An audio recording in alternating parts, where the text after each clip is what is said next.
What am I holding in my hand? Is that a dinosaur statue? Well, that's the simple answer. The true complex answer is this is a truth bomb, and I'm about to drop it. Wow.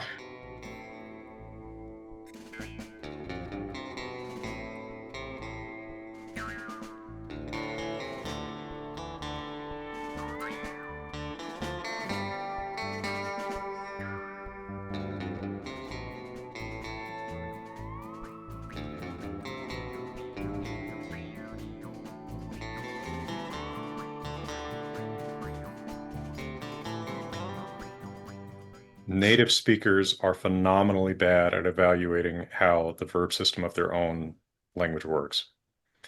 And English has a much more complex system, even within one tense, than native speakers typically acknowledge, right? Hmm. We do distinguish, for example, between eventive and stative verbs in the present, just like Proto-Indo-European apparently did. I should have dropped that a minute ago. Wow. Um, you know what I mean? Because I was thinking about just to kind of get into some of the nitty-gritty already. Um, in traditional language, we talk about the Proto-Indo-European perfect. We're going to talk about the perfect a lot today, I think, right? I think so. Yeah. But one of the things that I think has become clear, and I was not clear about this when I started studying any of these languages, but one of the things that has become clear over, years of reading and rereading is the Proto-Indo-European perfect is not a past tense. Mhm. Sort of. Yeah. Yeah, So, right. Well, okay, but yeah, I everything. don't know. Yeah. I mean, yeah, that seems intuitively. I think a lot of people have that intuition, and this was certainly the intuition that like Greek grammarians had I mean, in Vedic Sanskrit as well. Both, you have a perfect, and it's treated as a non-past tense category because it has its own past tense forms that are associated with the so-called pluperfect. So yeah, and it also lacked other things that you would expect to find in past tense categories, at least in the sort of the classical forms of those languages, right? So I don't know, like the augment in Greek or something. But also in Hittite, the forms cognate with the perfect elsewhere constitute a different kind of present, don't they? Yes, different kind of present. Yeah, we're going to talk about that. But I have some examples and stuff to show you how the the formal things that sort of formally align that are on phonological and morphological grounds, like cognate with the perfect. These have these do not have those perfect meanings of really, or they're not really semantically special in any kind of way. Hmm. So this is one of the great puzzles. But no, I mean to return to your point about you were saying about the complexities of the perfect. I mean, how the perfect in English and how you were saying about stative and eventive verbs, I think. Hmm. And, yeah, I mean, I think that you're right that there are these sort of there are some really important subtle distinctions that kind of get um, erased when we usually talk about these things. Yeah. Well, so for example, I've prepared a bunch of just random slides. It's not a presentation. It's more like I am making a point. Here's a slide with stuff I can back it up with. So Mm, let me show you one example of this with sure. distinguishing between eventive and stative presence in English. We do have a different state of present because our eventive present is really that present progressive, right? So in English, if I say I write, that formally looks very similar to the present tense in, say, Swedish, where I would say jag skriver, or German, where I would say ich schreibe, right? Mhm. But in those languages, that actually is a present. In English, that's not really a present. That's a habitual or even a future, right? I write to Mhm. you every day, or tomorrow I write the next chapter of my book. The actual present is I'm writing. But, Mhm. but there's a class of verbs which I think are fairly described as stative, where the present is formed differently. The present is the old formal present, right? We say I know, not I'm knowing. It Mhm. lies in the South, not it's lying in the South. I have an idea, not I'm having an idea. And all of those are kind of loosely stated in a similar way to the preterite presents, which are old Proto-Indo-European perfects. Mhm. So I think that's a complexity that we don't necessarily acknowledge, right? When we look at Proto-Indo-European and we say, why does, you know, the root bear, carry, have this thematic present, but the root void, no, has this perfect present, or it has present meaning and the perfect whatever. It's like, well, that's confusing. Why would you have two Mhm. different verbs to do this two different ways? We do this in English. Mhm. Right. Yeah, no, I mean, this is, I think, just one more way that there's kind of, um, yeah, I mean, the English system is very morphologically rich in way, but I mean, you want to, uh, I mean, even in a language that doesn't it doesn't have the say, it's lost a lot of the sort of the morphology that we find in other old Indo-European languages, but it's kind of has new ways to express some of these fine-grained differences, and it definitely interacts in a way, I think, as you're saying, sort of with the lexical semantics of particular things, like verbs like, the sense of things like know and lie, and actually, this is something that oddly we probably don't spend as much time thinking about as we kind of ought to in Indo-European studies. It is built into our understanding of the prehistory of the Indo-European verb, but not as completely as as it probably ought to be. And it's something like why does a verb like bring bear, why does it form the kind of present that it does, is still something that we can't really answer at the comparative Hmm. level. Why does it make a present better versus, um, I don't know, why do you make other kinds of presents? And I'm going to show you some examples of other kinds of presents a little bit later. Why do they do them in different ways? Right. Why isn't it Bersk? Right. Why doesn't it use that ska Yeah, why present or isn't whatever? it right? Why isn't Yeah. it Brskati or something like Right. that? It isn't. It isn't. Why isn't it just Berti? Like Right. a kind of ordinary root present of a type that we find in other places. So yeah, it's hard to it's hard to answer some of these questions, and it's some of it might have to do with lexical semantics, and some of it might have to do with other things, and Hmm. um, yeah, kind of sorting these things out is a big, I don't know, it's a big puzzle.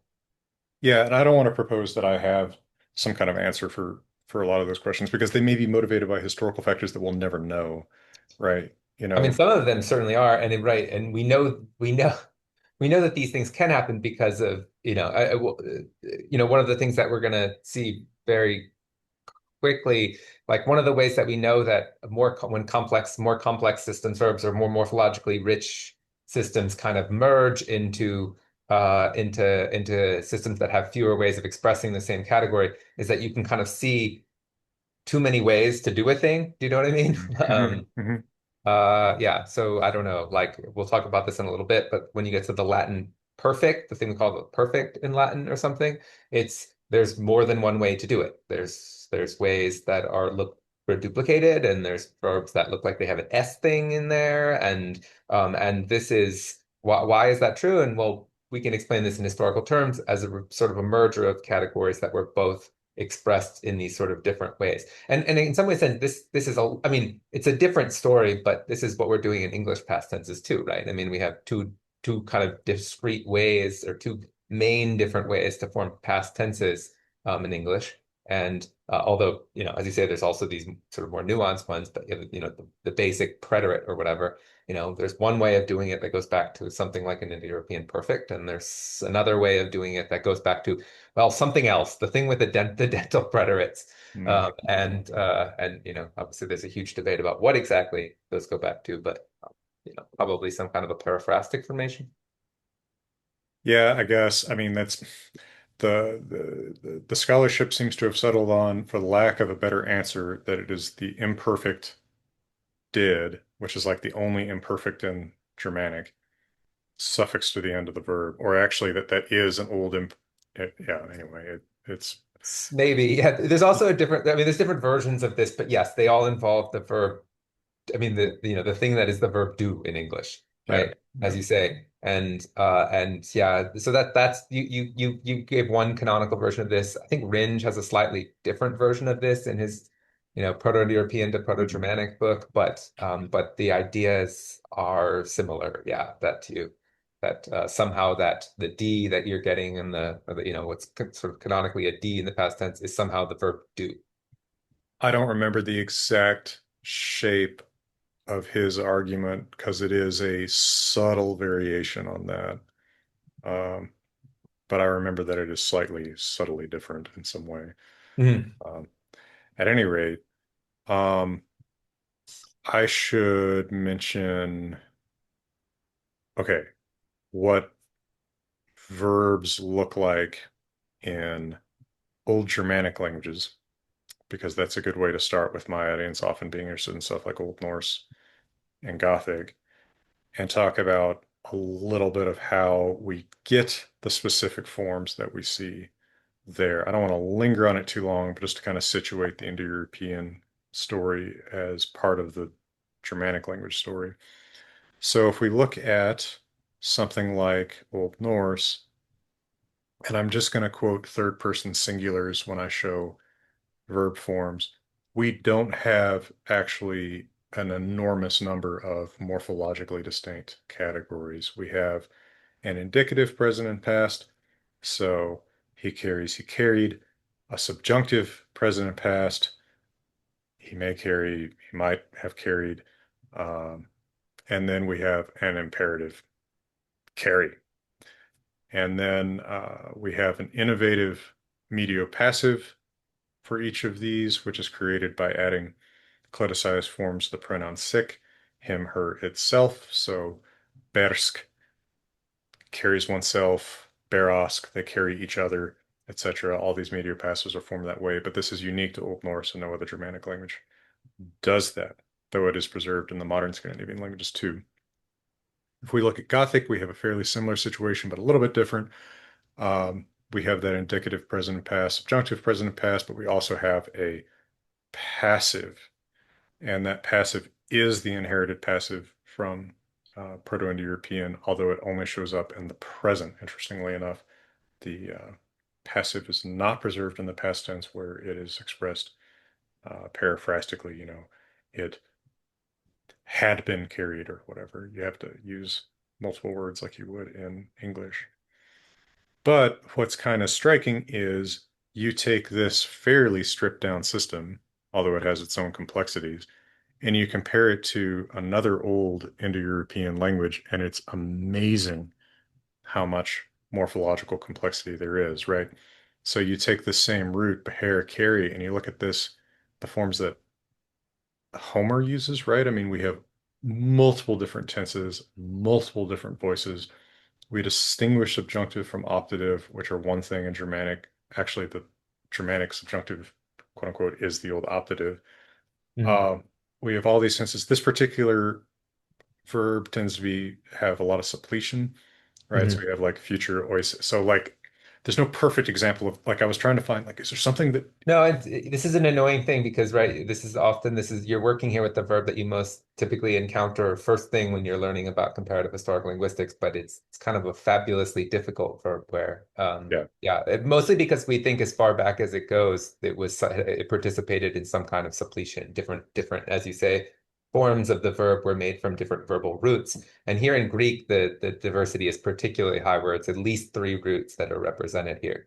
Um, so there's the fetch root that you see in the future in oise, and the normal bring root in fere, and the present, the present and the subjunctive and stuff, and then there's this other, this last root, the source of like the aorist, enikon, which is supposed to be well, anyway, without going into details, it's a third root, and so that's another complexity here. Yeah, I spent hours trying to figure out if there was a verb that would be better to show this that would actually have a cognate in Germanic too, and finally I'm just like, never mind. I'm just going to show a verb that I can show the whole table for. But Mhm. but but that kind of suppletion fairly normal to, I mean, you get it in Germanic as well. You know, the go verb tends to have a suppletive past tense, right? In Gothic, you don't use the past tense of gangan, you say idya. In English, you don't use the past Mhm. tense of go, you use went. So actually common verbs with that kind of suppletion are not super rare. But Yeah, but it's the core of the lexicon. And that's the one thing that's pretty reliable. It's like you're going to find suppletion in really, really super common verbs. And, yeah, in some ways, this is the best example of this, perhaps, of everything is like the verb to be in English, where we use things like be besides is and right, probably are from a different, I mean, well, right, right, right. it's supposedly pieces, supposedly there's at least three or four different roots I think represented. I think it's four because be, is, are, and was are all four different roots, I That's think. right. Yeah, yeah, So, there you go to the past. Yeah. but Yeah. but the complexity of categories is really what I want to emphasize here. Germanic dispenses with what, well, I mean, to if we take Homeric Greek as being reasonably representative of what the diversity of morphological forms we might have in Proto-Indo-European was, and it seems to be similar for a non-Anatolian PIE, then Germanic has stripped a lot of this morphological complexity out. That doesn't mean that these nuances of meaning can't be expressed, but they have to be expressed paraphrastically. Mhm. And another thing that's worth pointing out while I've got this up is Germanic takes the perfect stem, which has a different ablaut grade. So in Indo-European studies, we speak of ablaut, the alternation of vowels or no vowel in a root that expresses morphological differences. And the perfect in Proto-Indo-European uses the O grade, that is the vowel O in the singular, and the zero grade in the plural. And we see that in the past tense of Germanic strong verbs, where each root, which is in the full grade with the vowel E in the present, and here I've given the numbers that these are traditionally given in grammars of Germanic languages. So there you see that, and from a Proto-Indo-European perspective, all of these presents have the vowel E. In the past singular, these work like an Indo-European perfect singular, where we have O, where the E is in the present, and then in the past plural, we have no vowel, where that E or O is. And it is the lautgesetzlich sound changes that produce all these different classes in Germanic languages, right? So the class one is the one where the oblating vowel is followed by I. Class two is the one where the oblating vowel is followed by U, and then the rest of these have somewhat more complex conditions. But at heart, this is one change from an Indo-European perspective. But again, this, the perfect, is not actually forming a past tense to roots in Proto-Indo-European. It is instead a different present. Do you want to shed some more light on that, perhaps, Tony? Because you have the Uh, critical Hittite information about this. no, I mean, everything you said there, I thought that was actually extremely clear, and yeah. So, but trying to think what would be helpful to show here. Yeah. So, uh, Maybe we should talk about the different stems in Proto-Indo-European first. That might be a good place to sure. start Yeah. trying to Okay. shed some Okay. light on Let this. me pull up my. I have a little mini slide deck here, which I can pull up here. Um, give me a second. Oh, there's my share. Okay, sorry. The webinar thing. Yeah, okay, all right. And you should be able to share anything. Yeah, okay. Okay, y'all can see this. Yeah. Yeah.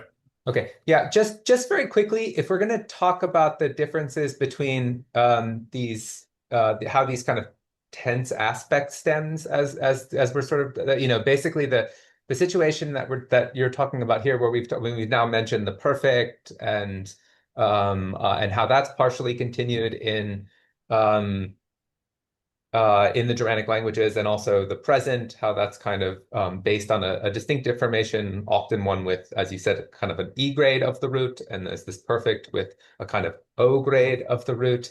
But yeah, if we're going to talk about kind of the prehistory of these in any meaningful, we just need to just quick reminder about like the structure of this family, where we kind of need to like keep apart the Anatolian, mostly this tree here, which is just sort of a schematic tree that everybody more or less agrees on for the family. Um, we just need to be able to keep Anatolian to the side for a minute, because it's pretty weird in how it's funny in some ways. It kind of looks a little bit like Germanic, and maybe we can come back to this at the Mm. end. But yeah, but basically it kind of behaves differently, in particular with respect to how the whole system works, and so it's worth coming back to that. I think so. In the first place, it's worth kind of drawing this distinction between sort of these nuclear Indo-European languages, basically everything except for Anatolian, and on the one side, and then Anatolian on the other. And then if we're interested in basically here, when we're kind of focusing in on Germanic, it's what we're interested in is kind of what it did with the system that we're pretty sure is reconstructible for all the other non-Anatolian languages Mm.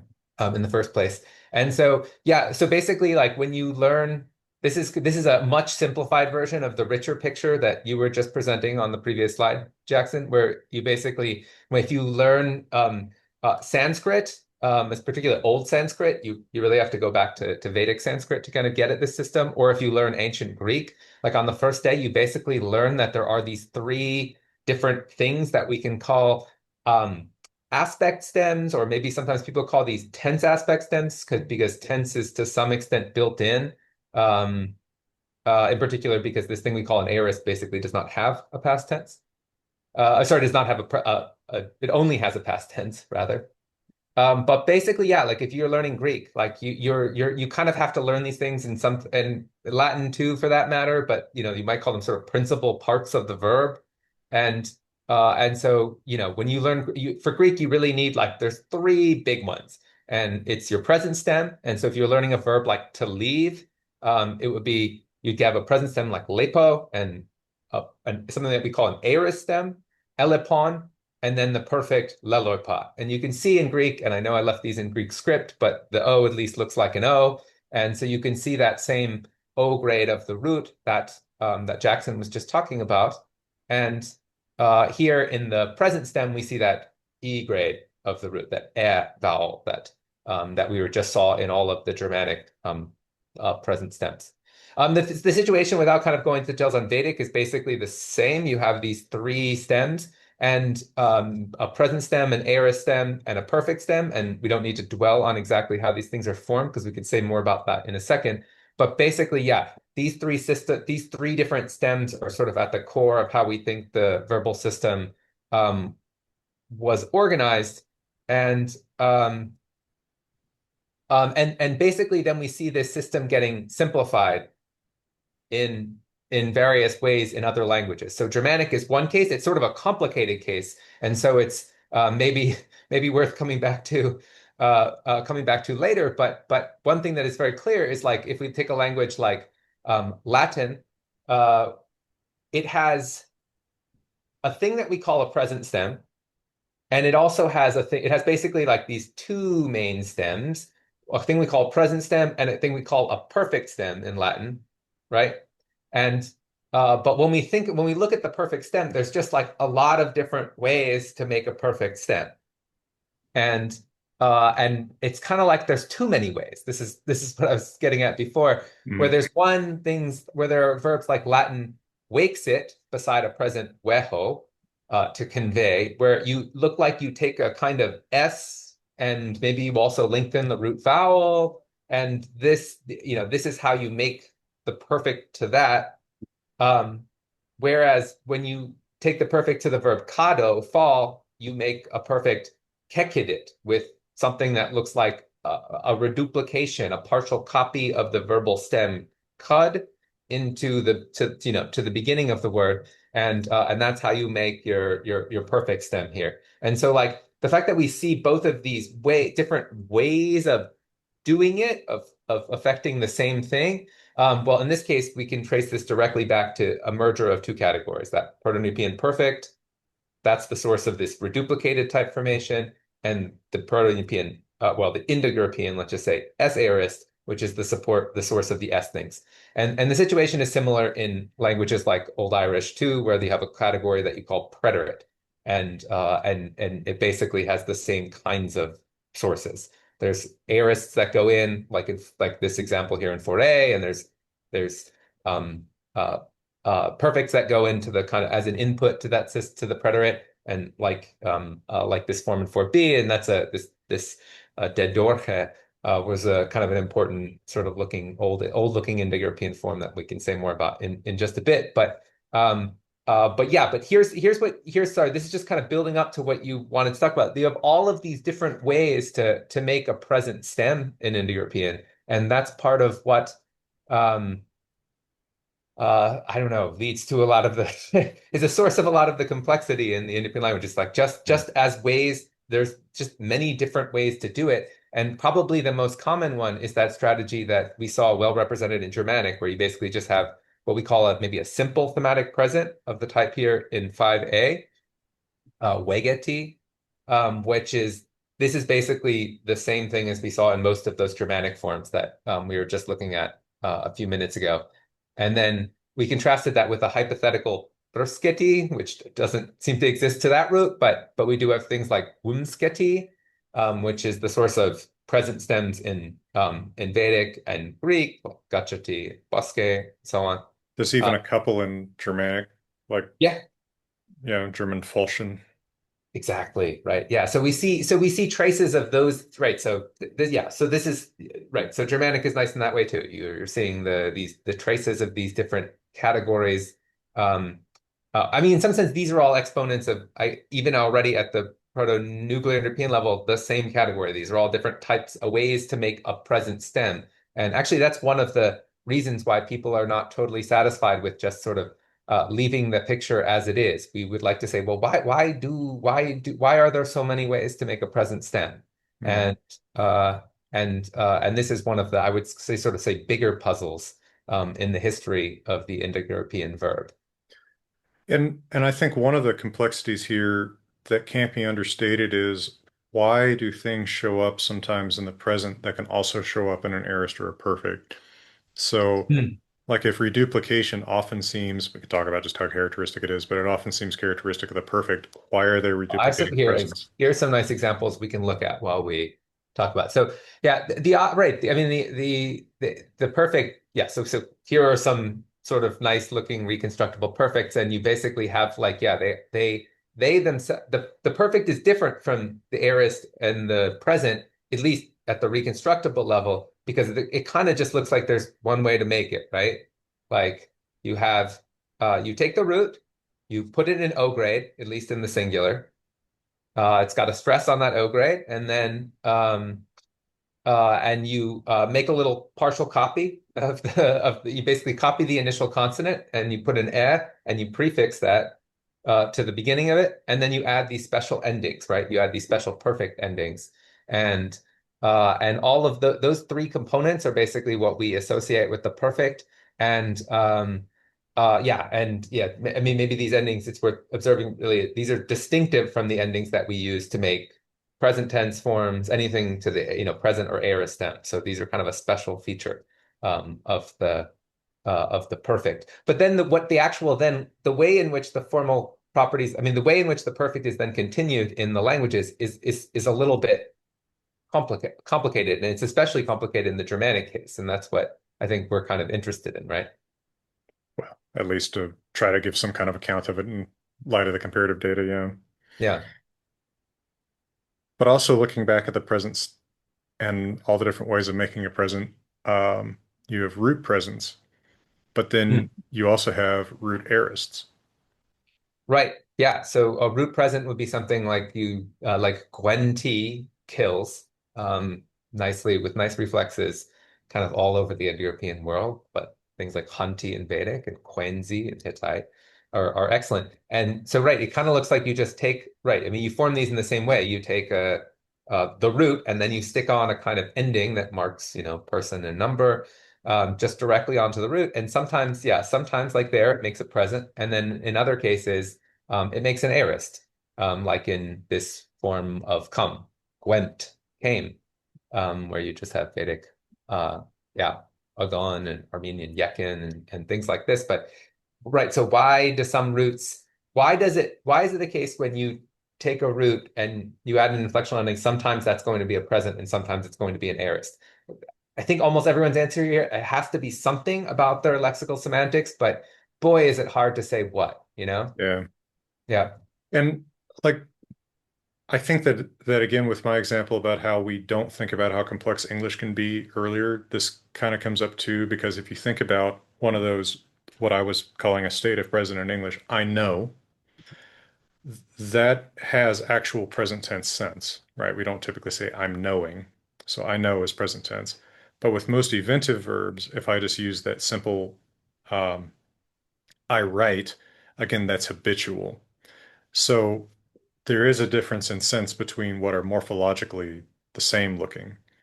But Mhm. there's never been a co or I'll say a persuasive argument that like root aorist formations have something about them that makes it make sense that they should be aorist rather than present or vice versa.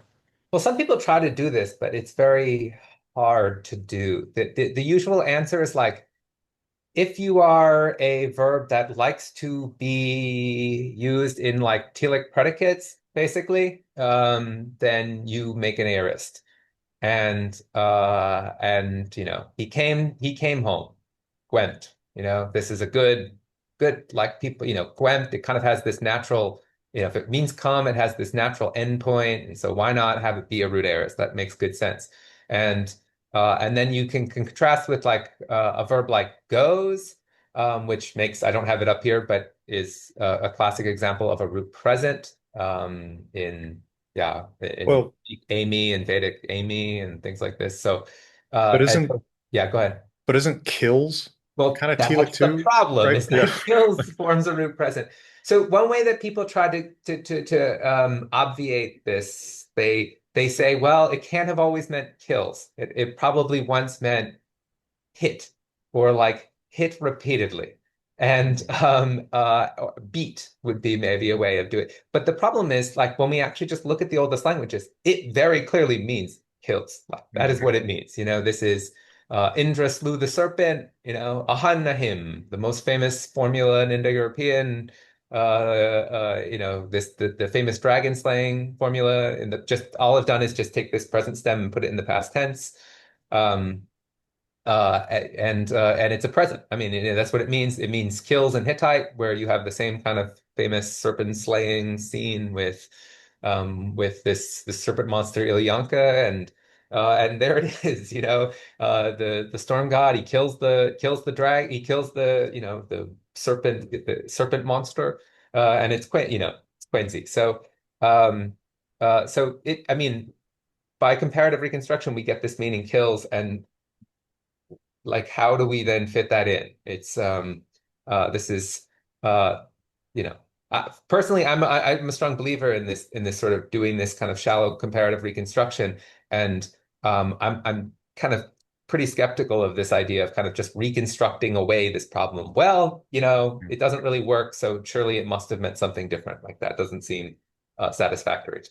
No, it's not a satisfying because it's not a satisfying use of the data. It's you're building something that you can say, yes, someone probably once said this and meant that.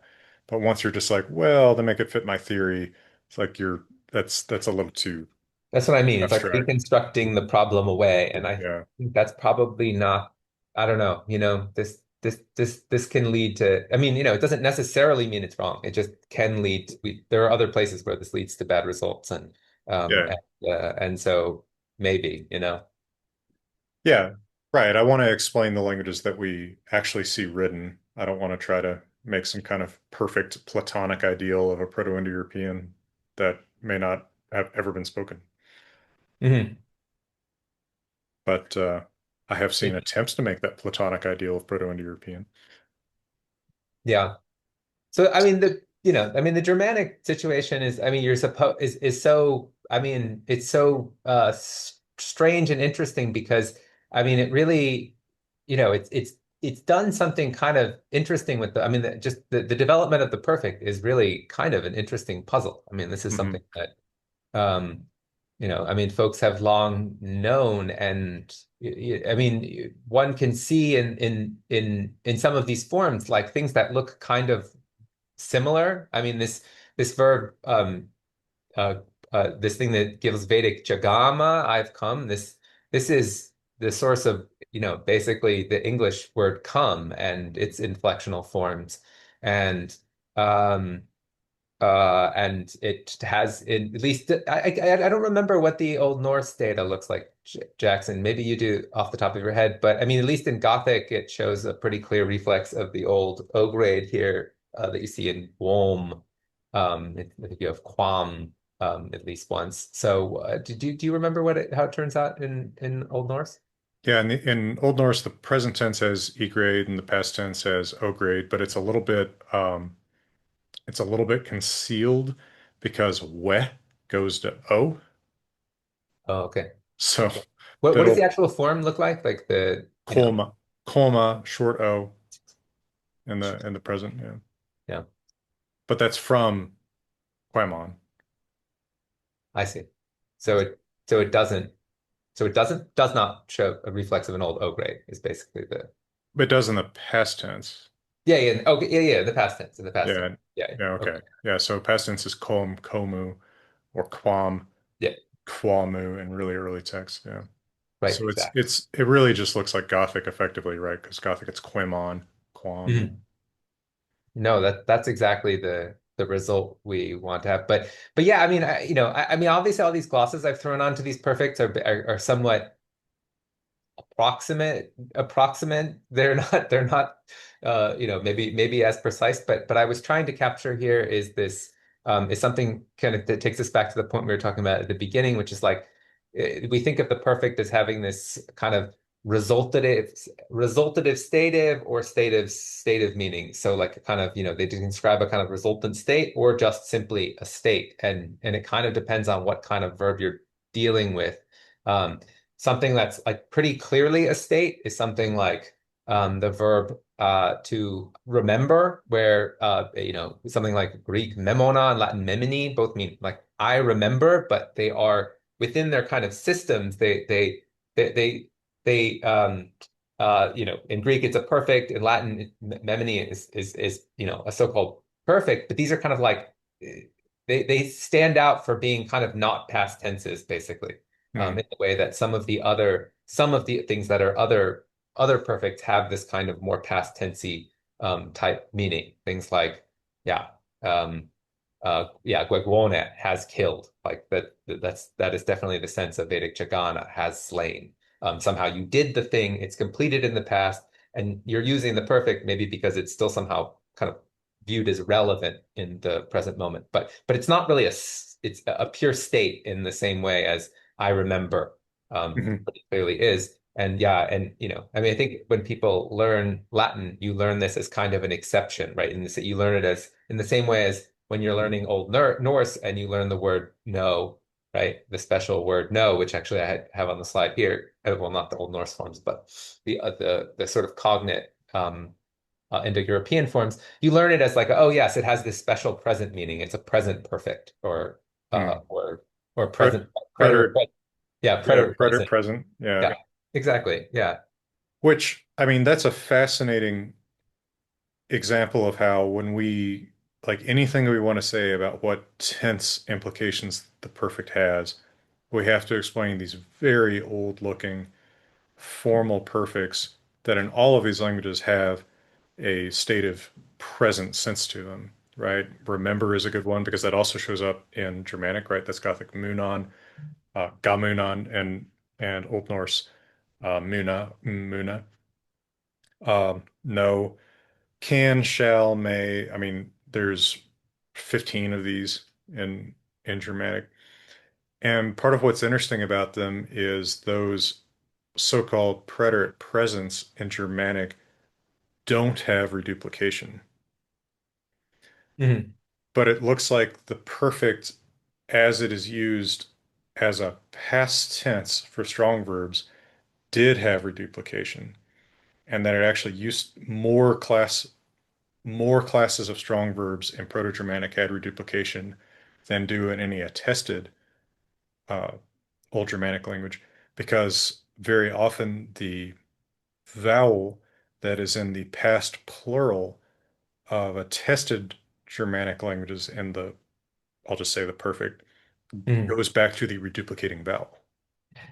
Yeah, it works sometimes. Yeah, it works. I mean, I think there are a bunch of yeah. Is this classes 4 and 5 basically Yeah, where 4 and 5, yeah. this looks pretty good, and yeah, and then what do you do? Right. So this yeah this you have right kind of both of these discrepancies going on the way to the Germanic perfect where it's like or the Germanic preterite where you have to explain I mean the semantics there's kind of an overall partial mismatch, not a complete one, right? But to get to something that is more neutrally a kind of a preterite, um, the meaning of this is different from, I don't know, sort of the meanings that were these sort of stative resultative meanings that we're seeing here. Not in all cases, but at least in a number of cases.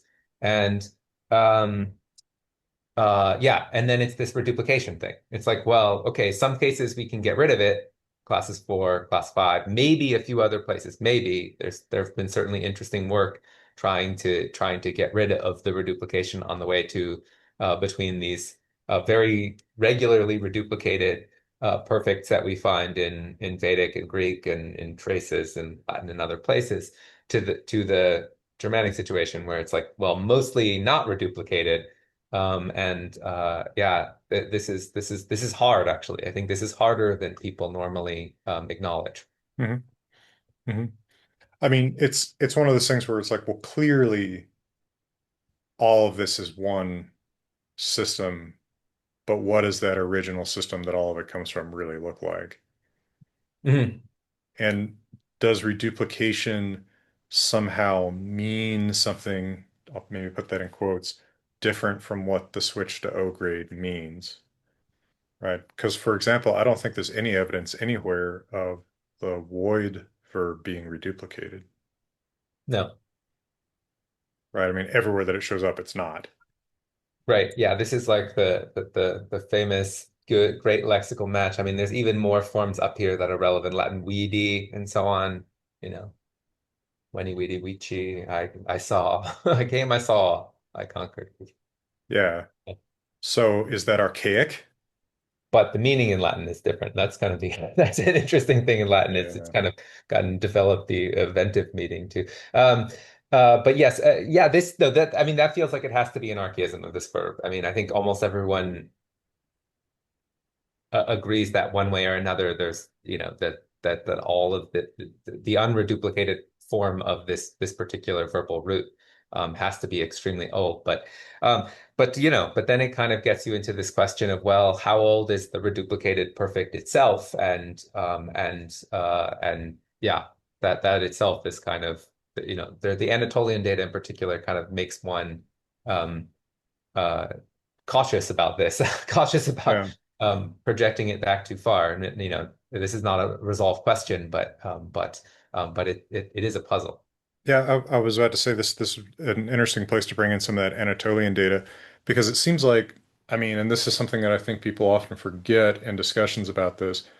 There's a pretty different situation in that nuclear Indo-European versus that macro Indo-European. Yeah, this is why I was talking about kind of keeping the Anatolian to a side at the beginning, but I do think it's relevant and here, especially now we're talking about the reduplication problem because um, when you actually look over at Hittite, it has this kind of or Hittite as kind of the major best understood representative of the Anatolian language family.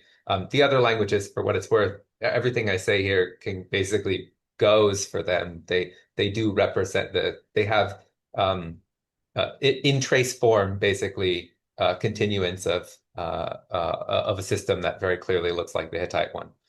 So basically, yeah, when you look over there, like we've talked about this, present, aorist, perfect, none of that stuff is there in Anatolian. You just have one verbal stem per verb, basically, uh, and then you have and then for a given verbal stem, it has to either belong to one of two inflectional classes, at least if it inflects in the active at all.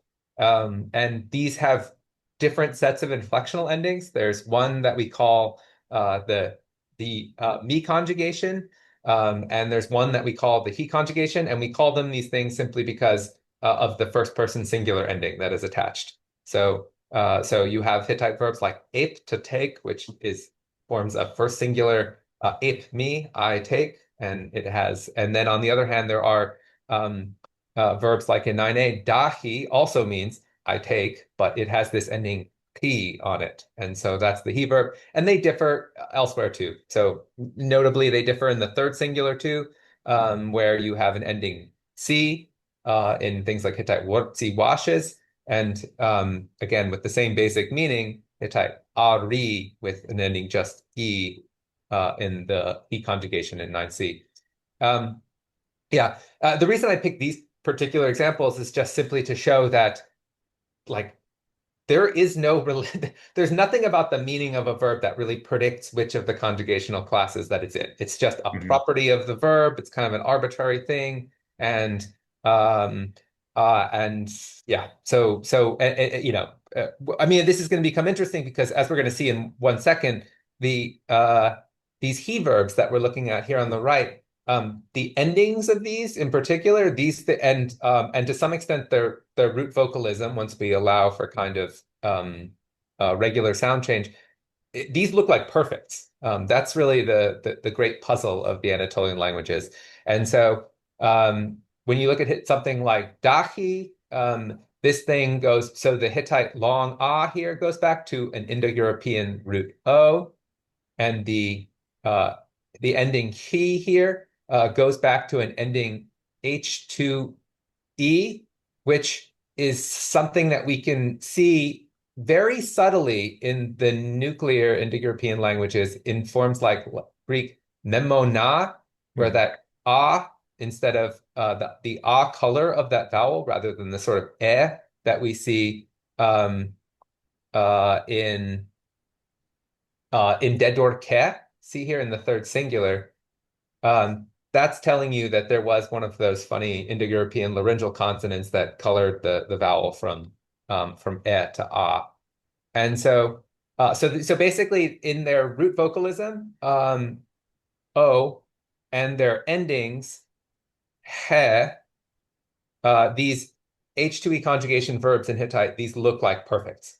Like Hmm. that is these characteristics are so striking that that this is one of the things that actually people realized, like almost as soon as they figured out that yes, the Anatolian languages um, attest traces of these of the Indo-European laryngals as consonants. Right at the same time as they basically sorted this out, they were like, well, the Hittite he conjugation endings line up with the endings of the Indo-European perfect, and it was this just looking at these first singular forms that was, this was something that was recognized instantaneously.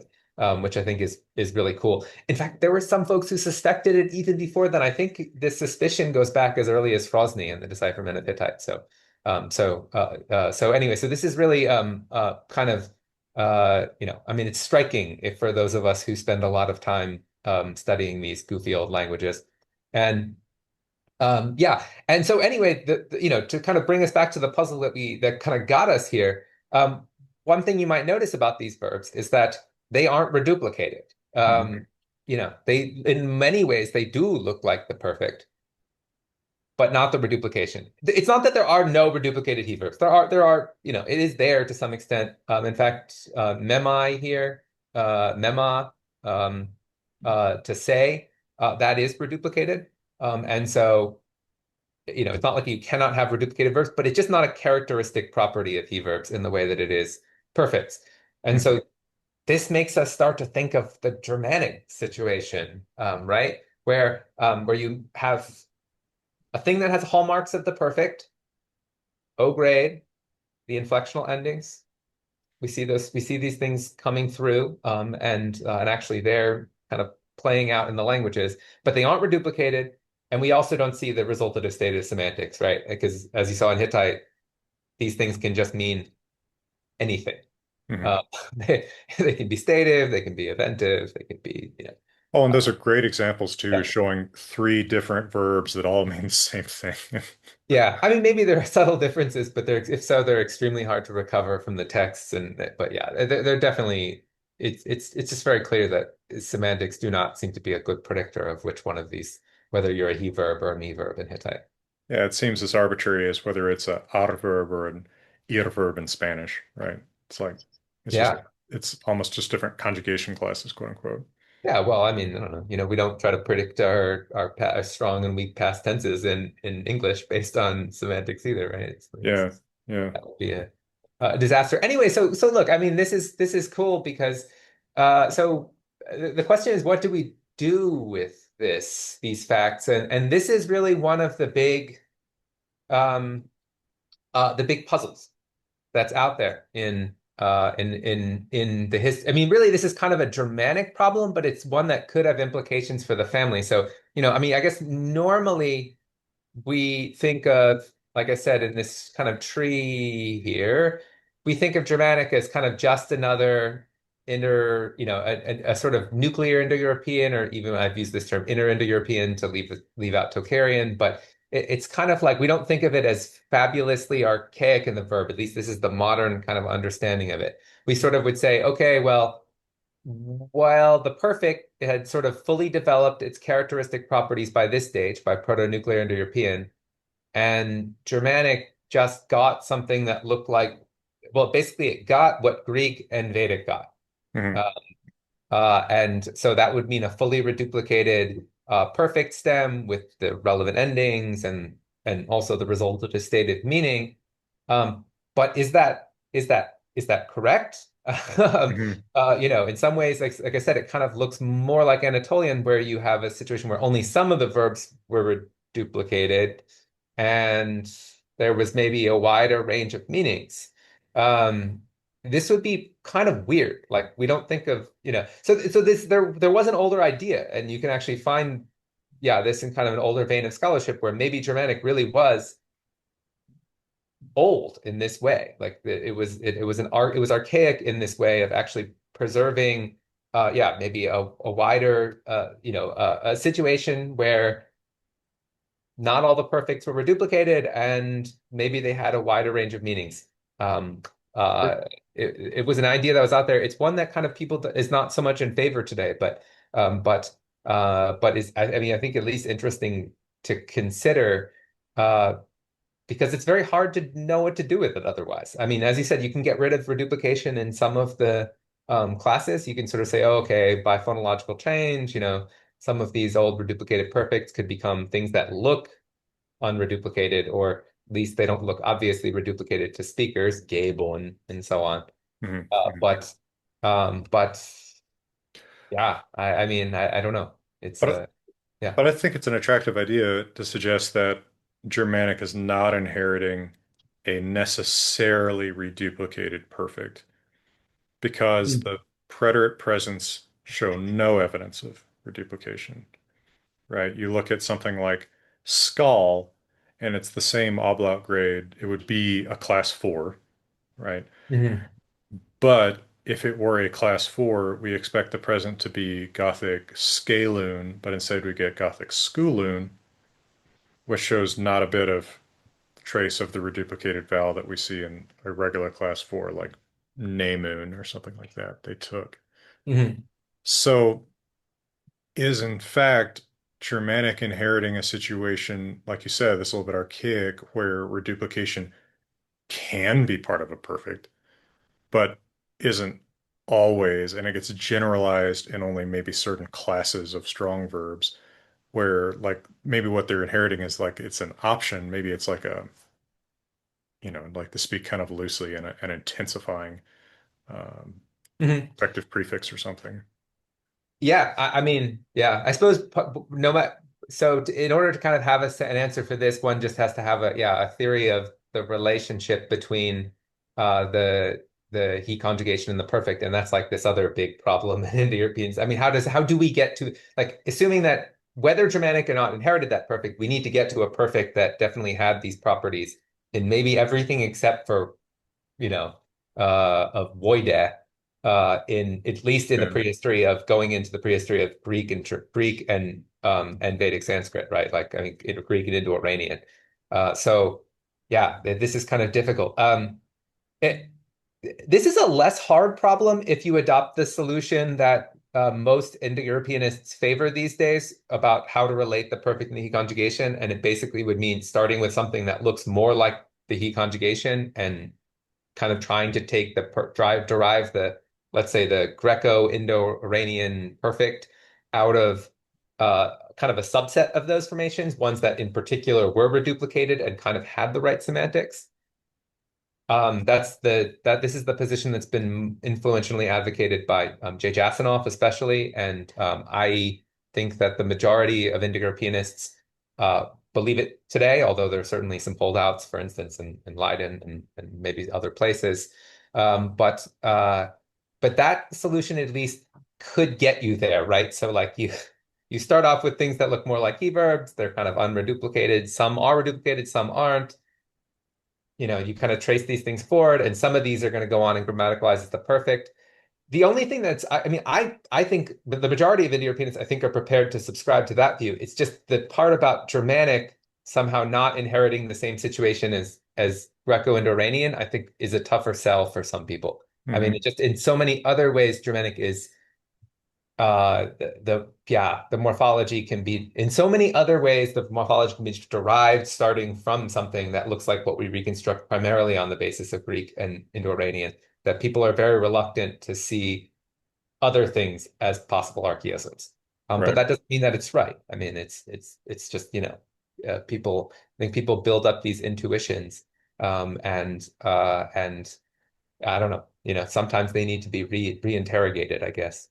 Well, and I think too, it's important to remember that PIIE stage isn't necessarily one thing with no diversity, right? I mean, like that may not reflect an actual single stage of a language that we're, you know what I mean? Like that's not necessarily that's 5,000 years ago in this river valley, right? That may just be reflecting a range of outcomes across a pretty wide geographical area that are similar, but maybe on one end pretty different from on another end, right? Where Greek and Indo-Iranian look really similar, but like Germanic and Baltic on kind of another geographic end of this have picked a variety of have sometimes picked different options that they inherited from PNIE, like for Mhm. example, the different dative ending or a different treatment of perfix already. Sure, yeah, and just to be clear, this tree here, like this, right? This is not a claim I would, yeah. This sort of starburst style tree where it's, yeah. I mean, you hit proto, it looks like a binary tree, and then you get to Proto-Indo-European, and it just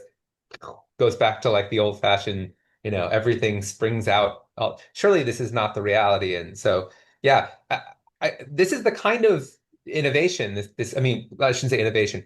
This is the kind of data that is extremely relevant to this question of what does the actual tree look like beneath Proto-Indo-European? Like this is the hardest problem in Indo-European studies, um, is that yeah, and that people are trying to get at in a range of ways, sophisticated phylogenetic methods and so on. That I think to some extent I guess we talked about elsewhere, you and I, but we don't really understand it. I mean, that's the bottom line. At present, there is really no widespread agreement about like how exactly the branchings occurred beneath this node. And data points like this, where like, oh, you're claiming that Germanic has something that's an interesting archaism against, Vedic and Greek, usually are sort of most important sources for understanding how the verb worked. Like, it would be really interesting. Mhm. Yeah. So yeah, maybe. But I think another thing that we have to remember is that languages that we know have fossils within them, archaic fossils, right? Our preterite presents are archaic fossils. Voide, the way it works, may be an archaic fossil and Mhm. not actually reflect how they've internalized the system for anything else. Mhm. And it's a good candidate for a pretty archaic fossil, right? The verb know is a very core vocabulary item. Yeah. Oh, yeah, yeah, right. No, I mean, this, and that brings us back to what we were saying before too. It's where you get these suppletion. I mean, these certain kind, only in these very, very core of the lexicon. I mean, where these things are, people are getting these verbs a million times a day in their input, and and so it's easy to kind of, learn these patterns even as they are, exceptional within the broader system that you're experiencing. Yeah. Yeah, yeah. Yeah. Uh, it's more questions than answers still. You understand all this stuff. Like, but I'm kind of okay with that. Mhm. Right? This is you at peace. This is I've seen you do this. Yeah. Oh yeah, yeah. Yeah. You- This is one of my favorite things. It's just, you- like the people want to have like, what is the answer?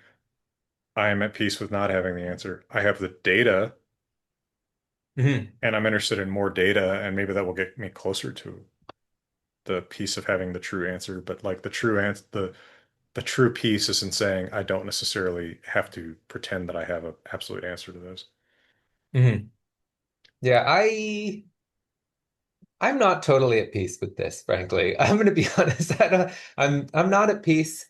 I think that this is, I guess I've been interested in this problem of the relationship between the heat conjugation and the perfect for a long time. I think that um, it's something that there's a number of aspects of it that I would like to understand better. And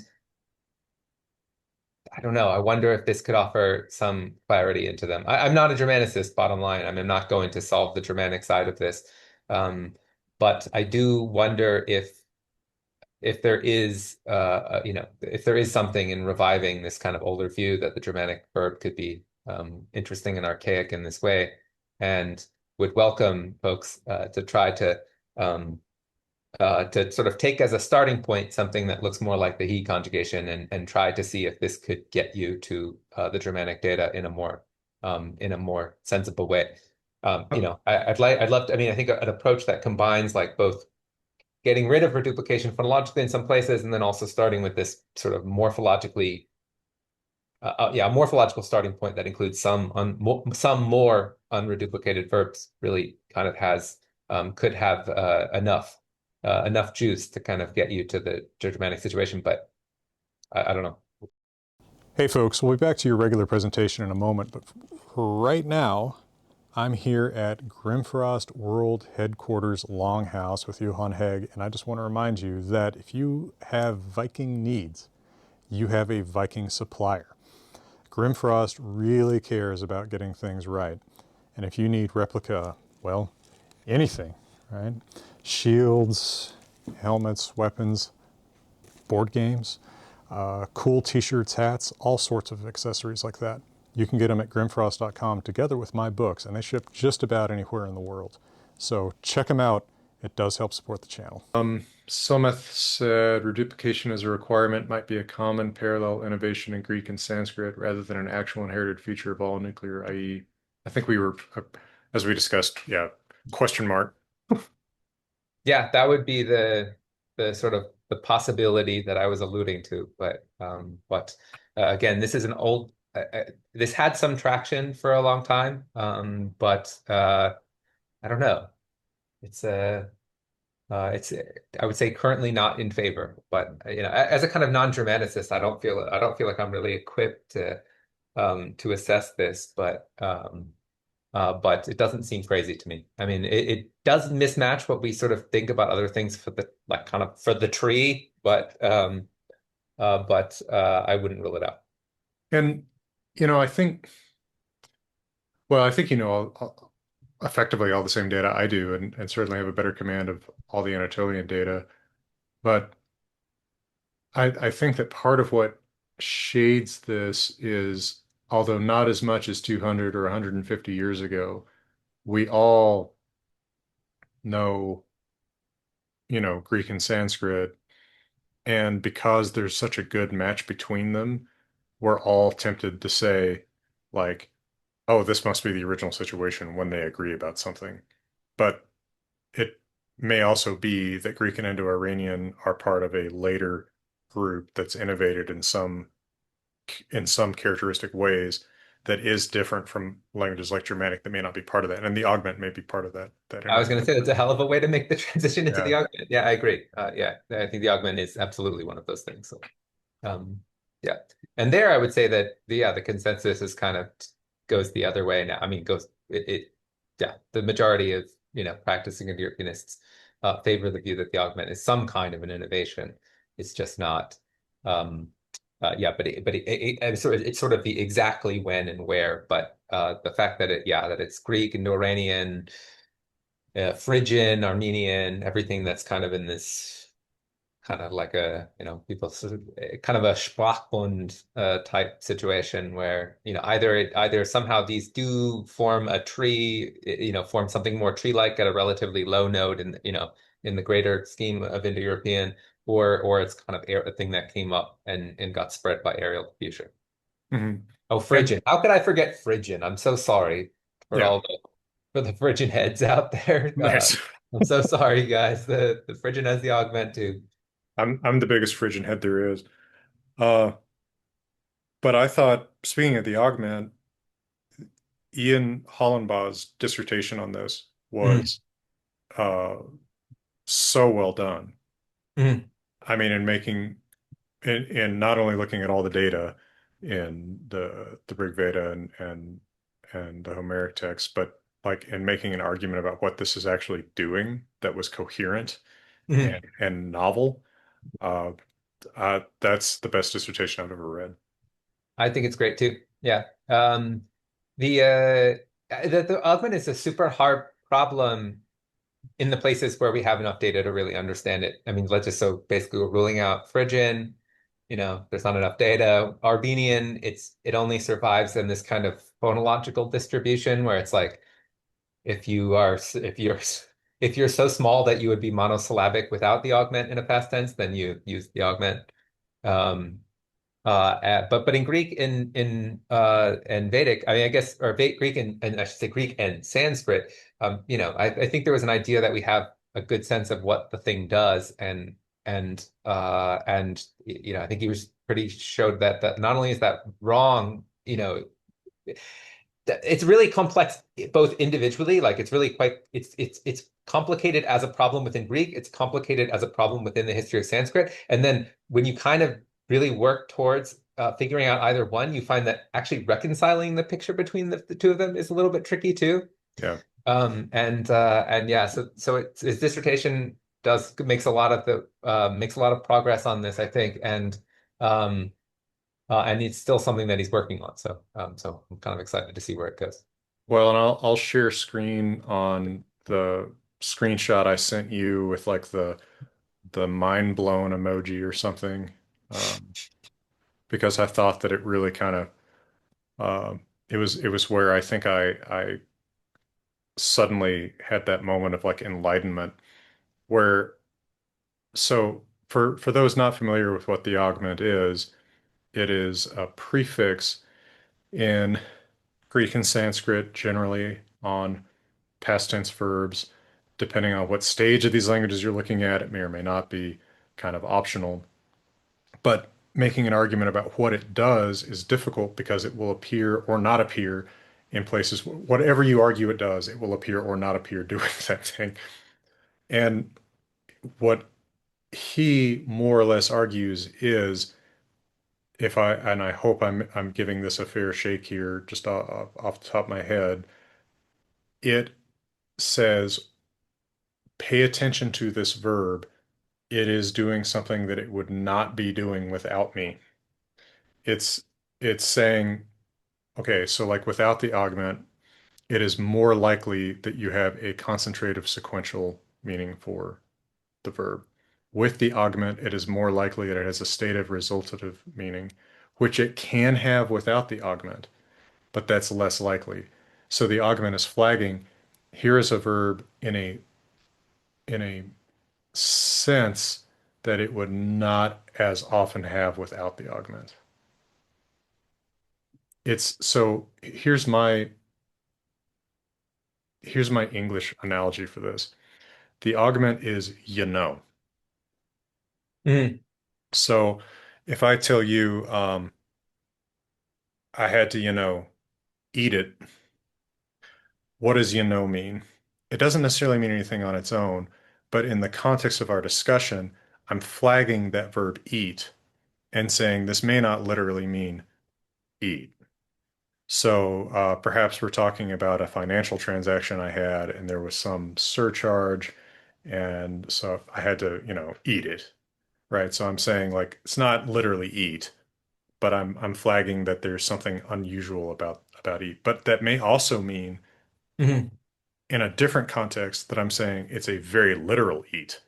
So they presented me this disgusting looking dish, and I had to, eat it. So it's flagging the verb, but not necessarily in any one consistent way. It's just saying either read it's pay a lot of attention to this verb is more or less how I'm reading his dissertation reduced I to. think it's kind of it has a similar I mean the function you're like yeah this is I mean broadly I think it's broadly on track. I think the idea is that um uh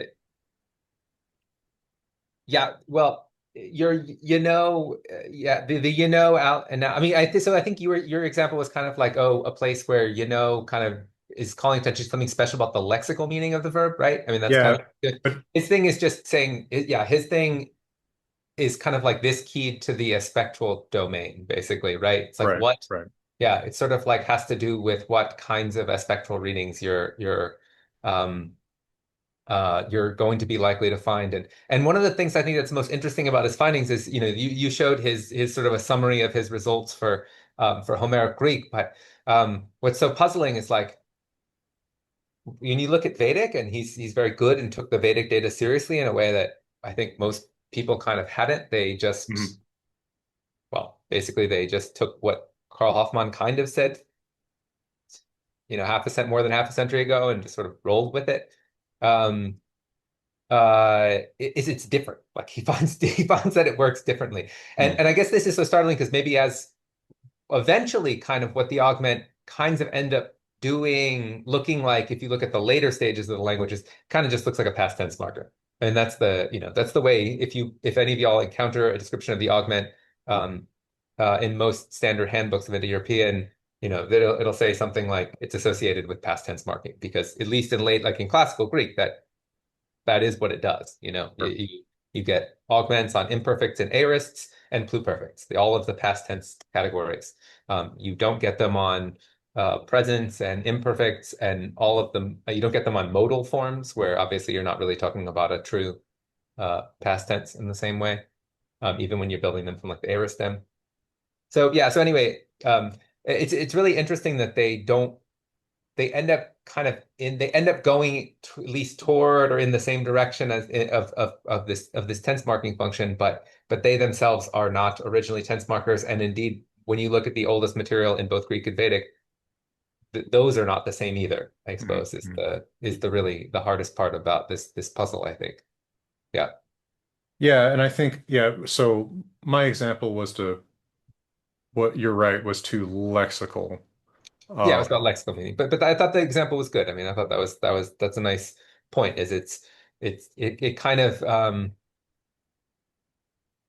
yeah, I mean, it tells you something about what is going to be a likely reading of the verb, but it doesn't exclude the others, basically. And so, actually, so the interesting about Vedic, when he looks at the Vedic, speaking of exclusion, I mean, basically his view is that in Vedic Sanskrit, when you have an augmented verb form, um, or I should say, when you have an unaugmented verb form, it's open to a very wide number of interpretations. So an ordinary looking, basically past tense form without the augment, it could be interpreted in a variety of modal ways, especially.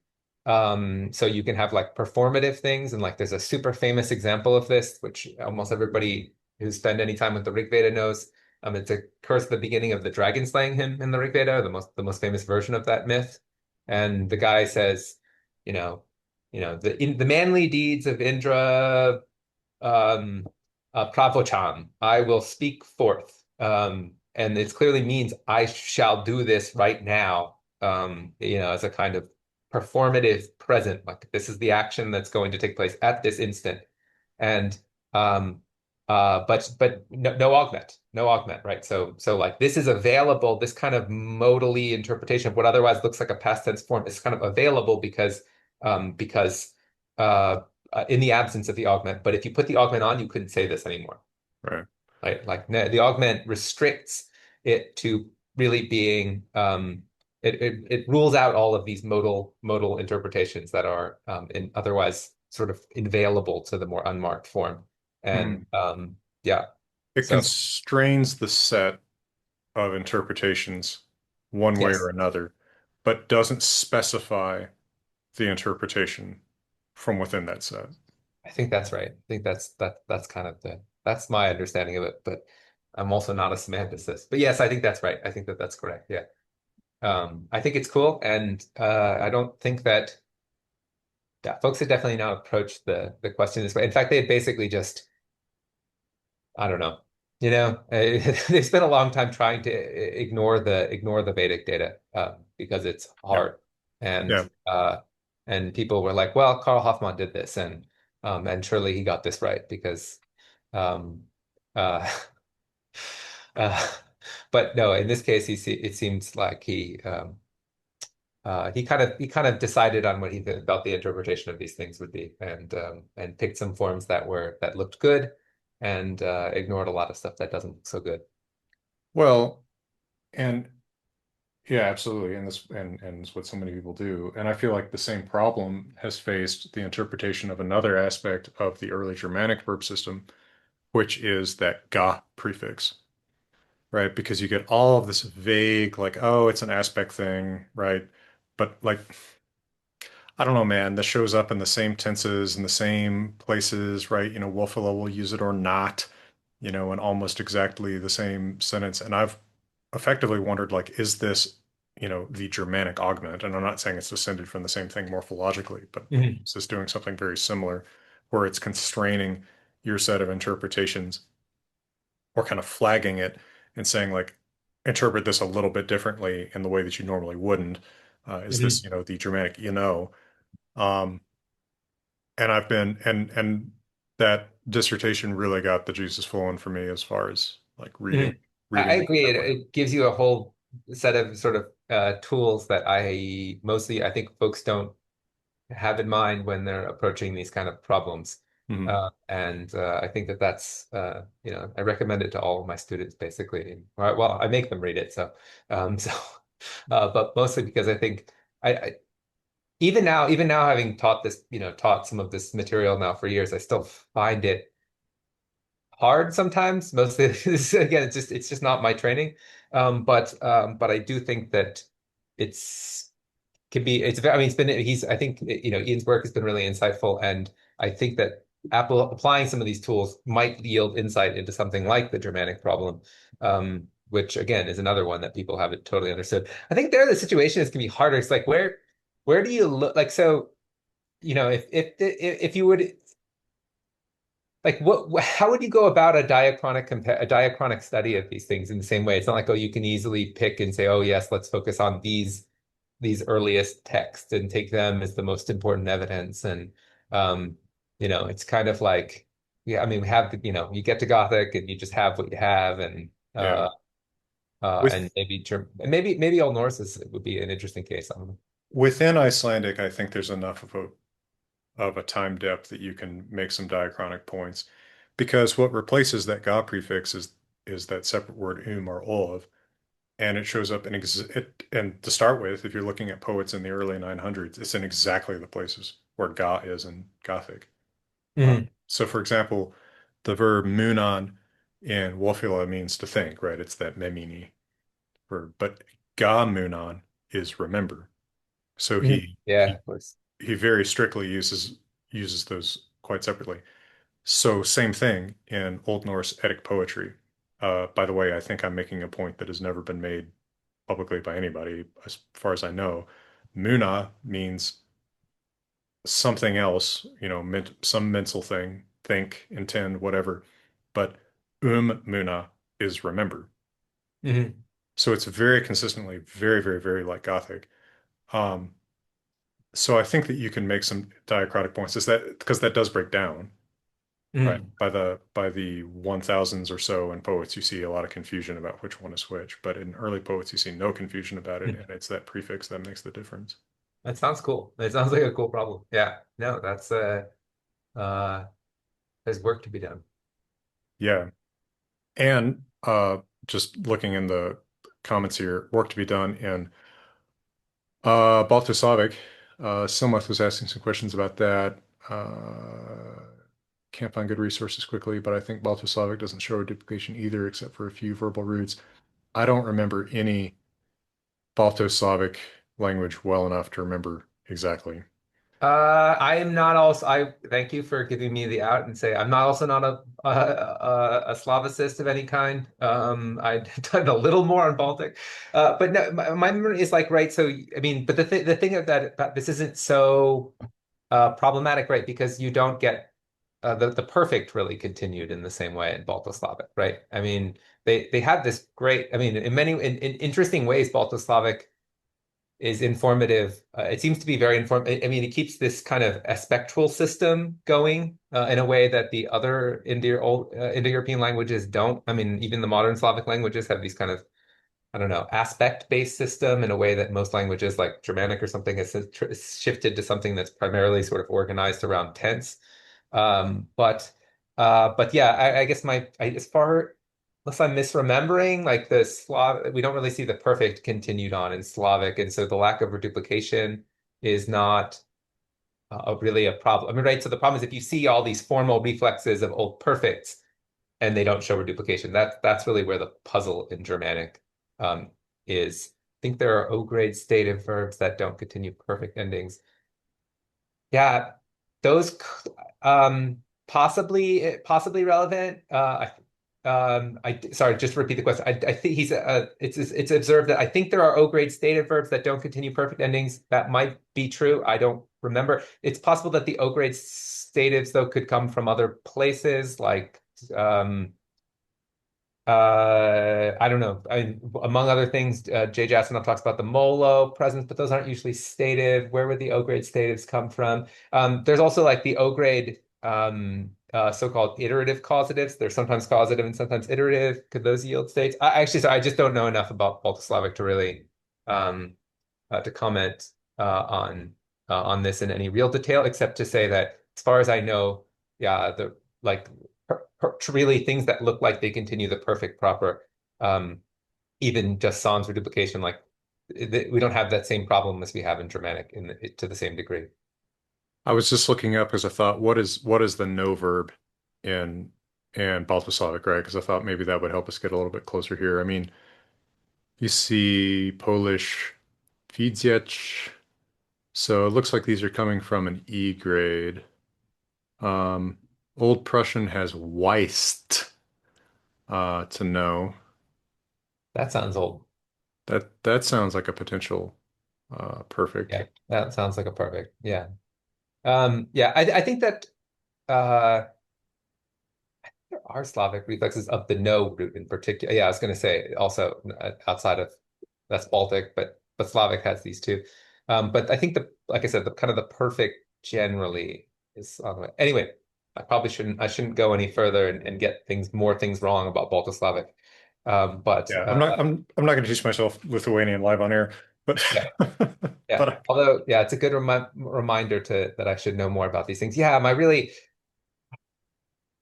Balto-Slavic has its own set of challenges in all respects, and I've had to dive into the nominal domain to work on problems of accent and stuff. But I've tried to stay as just to dip my toes in, or not further than I have to, just because of how hard it is. And uh, yeah, it is hard. And in the verbal domain, the aspectual system is very hard.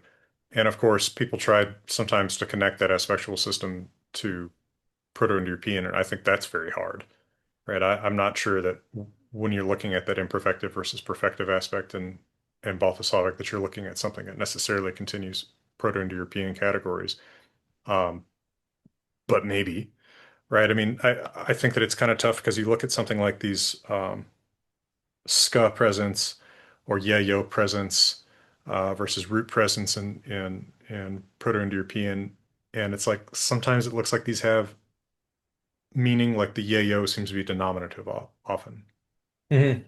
But then you look at something like Hittite, and it's like, does yayo actually look denominative? Like, does that show up? There's more than one. There's definitely denominative. Yeah, yeah. Okay.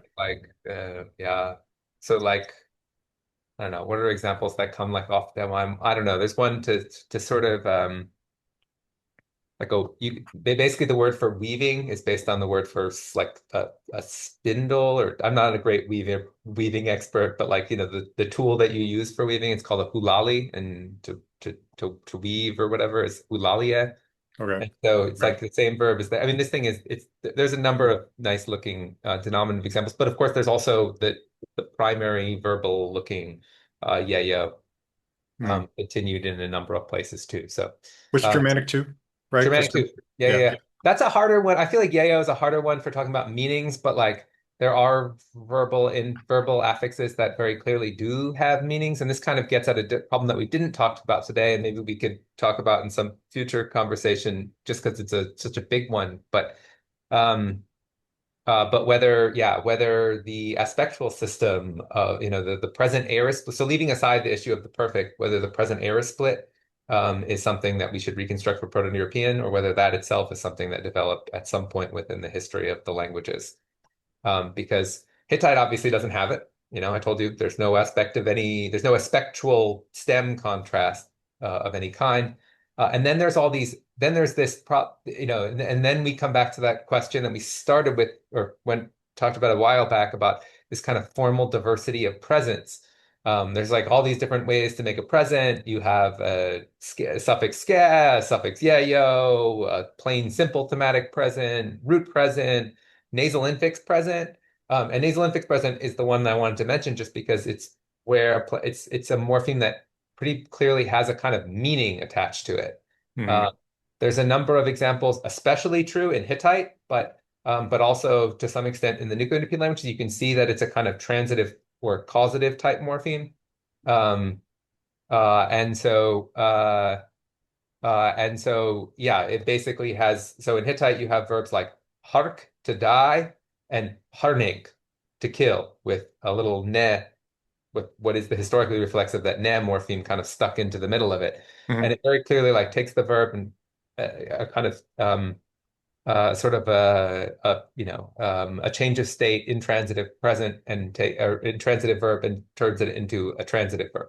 So like, what do you do with those? Like, if the primary function of ne is to make present stems, well, what is it? Does it have more than one function? Like, what is this causative thing that's attached to it? And Hmm. so yeah, so as you say, it's also true for some of the other morphemes, but there's kind of detectable meanings beyond just I make a present stem associated with a number of these morphemes, and yeah, this is definitely part of like how do we explain that in the context of the broader Indo-European verbal system is really a big puzzle. And those detectable meanings can change from stage to stage and they can get borrowed, right? I mean, Yeah. one of the great examples of this is that eyes suffix that we use on all, every verb in English can take eyes now, right? Mm. People can use it jokey, I'm not just reading, I'm readizing. Mhm. But that goes back to that yayo suffix on a particular class of verbs in Greek. Yeah, And, I think that's right. Yeah. it doesn't necessarily originally have some detectable separate meaning, but it like gets interpreted as having it. Mhm. And probably what we're looking at is like 4 or 5 layers of people reinterpreting what the Yeah. detectable meaning is out of stuff they're suffixing or affixing or whatever. Yeah. This nasal infix thing that I was just mentioning a second ago, that does funny things in both Balto-Slavic and Germanic. It does not, like, there are traces of the causative functions recoverable, but mostly what it does kind of I think it's an intransitive uh type formations mostly. There's a nice dissertation on this that I can't recall. I Hmm. can't recall. Um, uh, The yeah, only I think nasal he infix worked at was a Slava Gorbachev, but I can't remember. what happened, the fate of it. Yeah. The only nasal infix present that comes to mind in Germanic is stand, Yeah. stand, stood. I mean, a bunch of examples come to mind from Latin, Yeah. jungere and juxe, right, and vincere and Yeah, and they're mostly transitive. Yeah, Yungo, Pondo, to uh yeah, I don't know. Yeah, Yungo to yoke. And yeah, anyway, but it's yeah, I don't know. This is difficult, but I mean, I do think that the case for treating this as transitivizing. I mean, I think I mean, this is not me coming up with this idea or anything. It was probably the most influential kind of discussion of this was Klaus Strunk in the 90s, the 90s, I think. Mostly this a little bit of the work is older than that, I think. So and also yeah, and also Gerhard Meise, who wrote, I think, a Habil about this like 40 years ago. So anyway, yeah, so these ideas are old, but how to fit them into how we piece how we kind of take all of these moving pieces, which, as you say, I think one thing that we've actually nicely covered is all of the verbal systems are complex when you look at any one individually, and then what you kind of how you kind of assemble them into something that seems coherent for a proto language is a really can be a really difficult task. Mhm. And it's surprisingly difficult to reconcile all of the Anatolian system with nuclear Indo-European systems, right? I mean, like, and then there's the stuff that's just not there in Anatolian, like not just stuff that's not doing different things, but like there aren't even simple thematic presence in Anatolian, are there? Most it's debatable. I mean, if yeah, there's sort of there's the one view is no, there's two views, which is there are none, and there's another one competing view that says there are just a few. Okay. Um, and yeah, I don't know. I suppose I'm kind of weakly inclined to the just a few approach to this, but I don't insist.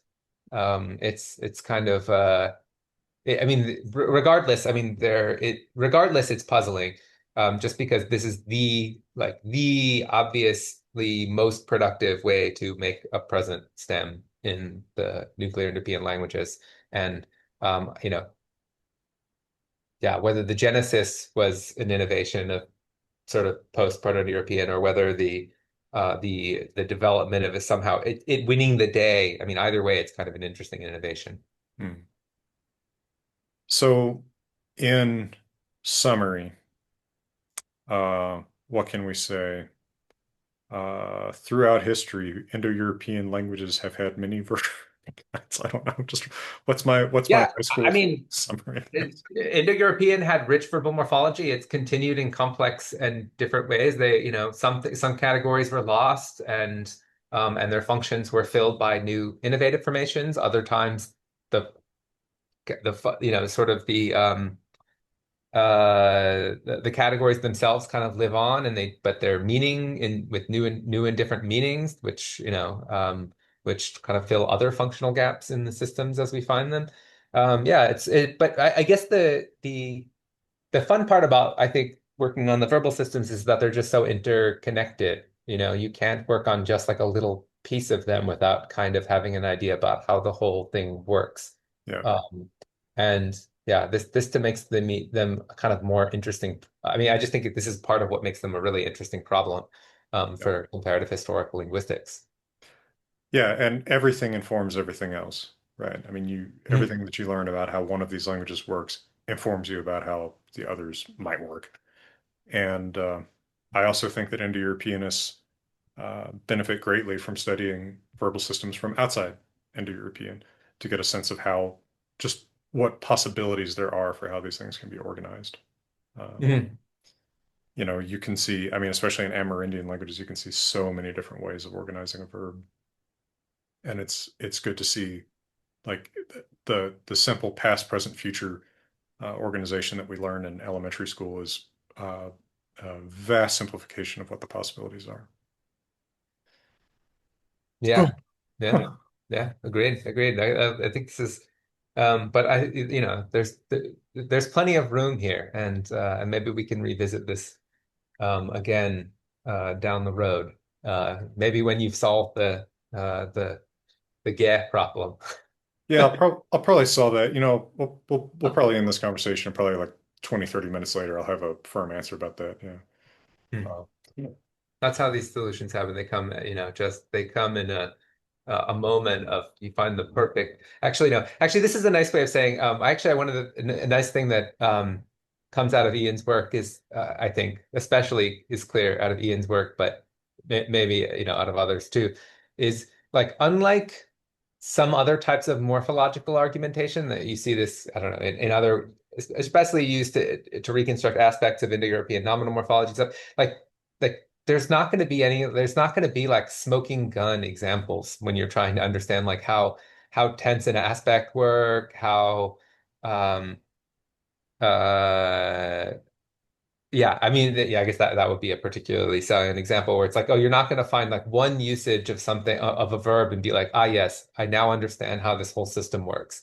Yeah. It's definitely something, a domain in which you kind of need to take in all the data and then try to come up with something that works for, well, all of it, or at least almost all of it, in a kind of cogent way. And so like that sort of systemic perspective is just it's just essential in a way that you can sometimes get around a little bit when you're doing sort of more purely morphological reconstruction, say in the noun. Hmm. Hmm. No. Well, and famously, I mean, you read something like Homer or the Rig Veda, and you're going to find passages where, what seems to be one story is going to go like, now it's imperfect, now it's aorist, now it's present, now it's perfect, now it's imperfect. It's like, Yeah, what are the shades of meaning that are being conveyed to me here, right? sometimes recoverable, sometimes not. Boy, it's yeah, there are clues. There are clues, adverbs and stuff. I don't know. I mean, there's kind of like, yeah, again, there's kind of a toolkit that you can use to investigate these things, but without real native speaker judgments, it's very hard to understand what the differences are. Yeah. Do you really have an I'm knowing dialect? Did you say that's part of your dialect? Of what? And I'm knowing? I think, yeah, you were saying that like you have a dialect where you can say things like I'm knowing.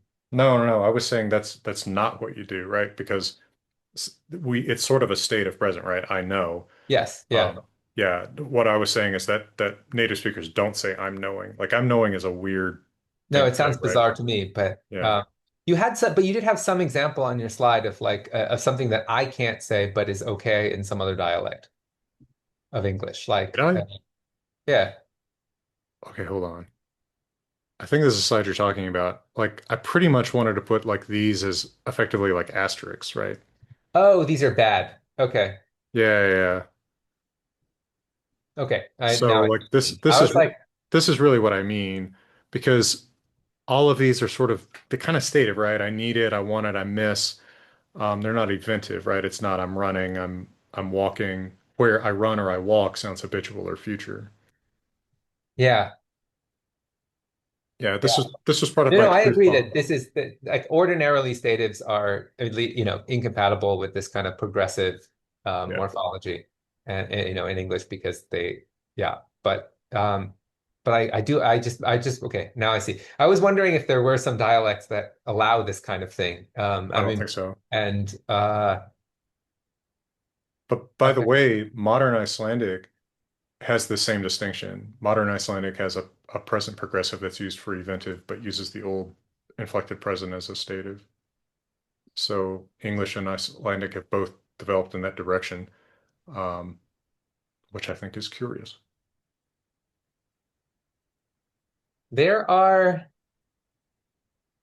like playful usage. So like these things can be used playfully, I think is my judgment based on some of these sounding not crazy to me and then Googling them. So like I'm having an idea. Uh-huh. That's not like I think this has like you can get like an inchoative reading out of this. Like, Yeah, I'm getting like it's coming I'm to me.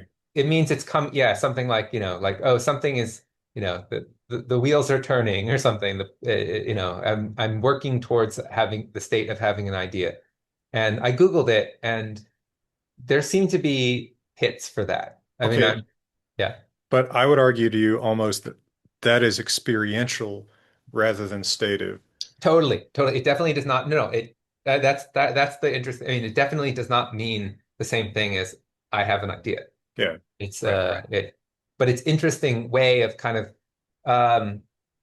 there's a nice name for this, which I'm now forgetting. And but basically, you can get yeah. So you're taking something. You take something that is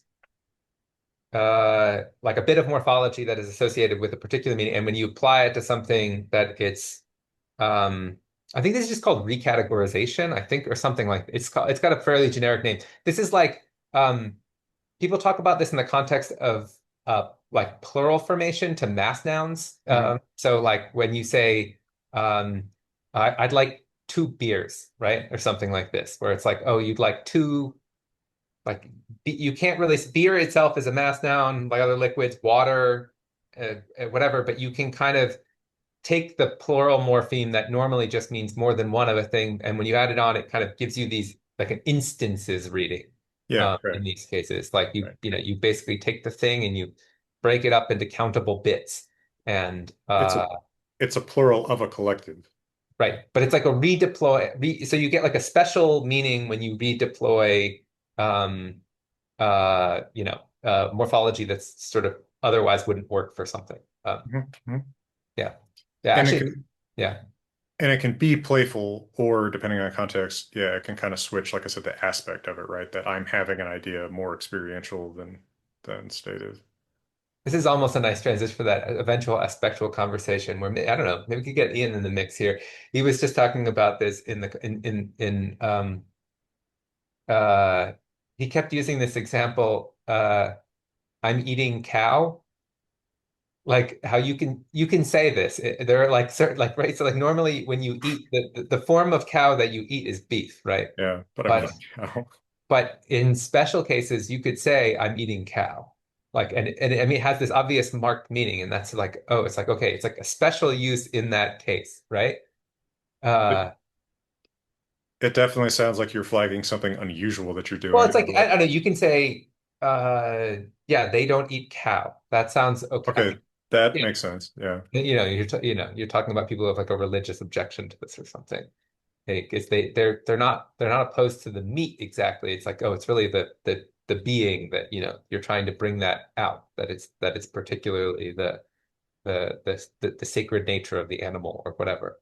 Anyway, Yeah. I just think this is actually an important thing to think about in the context of these systems, and this I'm having an idea is just like a very kind of marginal, yeah, somewhat playful use, and but I think it is kind of the same thing. Yeah, and maybe that classic thematic present that we typically think of as like normal outside of Anatolian, maybe at the stage that Anatolian splits off, that's effectively the I'm having and maybe that's what that is. And then Mhm. that just gets reinterpreted as a typical normal, like this stuff can change so fast. Uh, Yeah. even between British and American English, there's differently lexicalized verbs, right? I mean, British English uses have in a very different way than American English does. Um, right. In British English, it's still, as I understand it, fairly normal to say that, I had not one, where in American English, I would never say that. I would say I didn't have one. Didn't have didn't have one. Didn't have one. Yes, yeah, yeah, yes, yeah, exactly. 100% agree. Yeah, yeah, yeah. Yeah. Yeah. Yeah, I can't the British I mean that's right. So these like these feel like such low level splits. You're like, oh, in so many ways these other languages agree on things, but then you get these interesting differences. That's why people do dialectology. Yeah, or you get verbs that have fairly different meaning if they're negative or not. Um, right. So like in Swedish, there's a fairly marked difference between hon får, she gets, and hon får inte, she like can't. Um, Mhm. so I think that that's something that can show up in some surprising ways. But now we're getting kind of into the weeds of individual particular living languages. So It's fun to get in the weeds sometimes.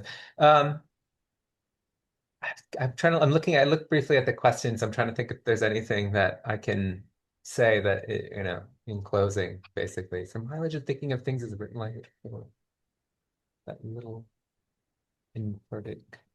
Oh, yeah, like ways of saying right, I mean it in a like, like I don't really mean it in the way you might expect it. Um, yes. The answer is yes. I'm trying to think of any languages that I know well that do this though. Um, Yeah, in some, I mean, some ways it's kind of a variant on, uh, I mean, in the spoken language, we have lots of ways of saying, like, of, I've been using the term flagging. Uh, yeah, like, this is not going to be exactly what you're literally expecting. And spoken English does this with a lot of little phrases. Is a big one, kind of and sort of are another. Um, yeah, right. right. I'm kind of thinking, right. I mean, that's still thinking. The verb is think, but Mhm. I'm kind of thinking like you're hedging, you're flagging somehow that this is not perhaps something that you're confident about. Maybe it reflects that you are deriving this idea from somewhere else, um, or it's just hesitation. There's lots of things that we throw into our spoken language that we don't necessarily flag the same way in writing. Mhm.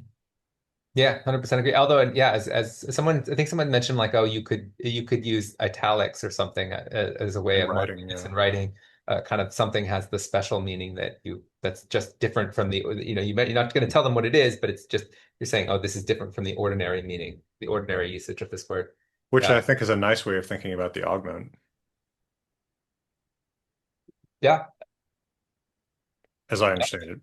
Again, yeah. my example of it was a little too lexical as opposed No, to, no, I thought like, you could say it was that it's just a different domain. That's all. yeah, yeah.